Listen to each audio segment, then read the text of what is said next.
Hi people, it's Archivist here coming at you with yet another top 5. Sometimes a game gets hyped up to the point where there is no way it can live up to its expectations. A tragedy in some ways, as many great games simply haven't lived up to the exaggerated amount of hype they received. Although there are also games that are truly disappointments. Be it a weak entry into a much beloved franchise, or just a terrible waste of potential. So in today's list, I'll be going through my top 5 most disappointing games. Enjoy. Number 5. When I first bought my original PlayStation 3, I was given 2 games to test out the console's power. The first was Warhawk, a game with which I had a lot of fun.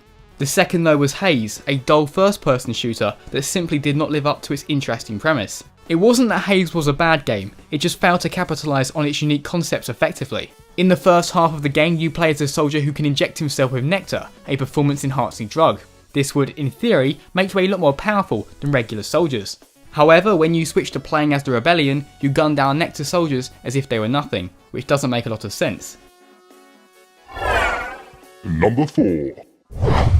SimCity was a game that tried to innovate in areas it really should have left alone. Many gamers would use SimCity as a relaxing getaway, where you could spend hours finely tuning your metropolis. However, in the latest SimCity game, you are confined to a very small space in which you can build. To play SimCity you must be constantly connected to the internet, which is a shame because it is the kind of game you might want to play while travelling. Although, Maxis have announced that a future update will allow for offline play. Number 3. There's no doubt that Duke Nukem Forever feels like an outdated, unpolished first-person shooter, but considering its nightmare of a development cycle, this was only to be expected. It's a shame because there are some genuinely hilarious moments in this game, and then again there are others that are in quite poor taste. I will avoid labelling Duke Nukem Forever a bad game because I do know people who enjoyed it, however in my view it simply didn't quite meet its potential.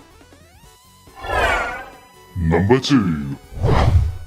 It's quite well known that you should not expect much from a movie licensed game. They are infamous for their lack of polish and glitchy gameplay.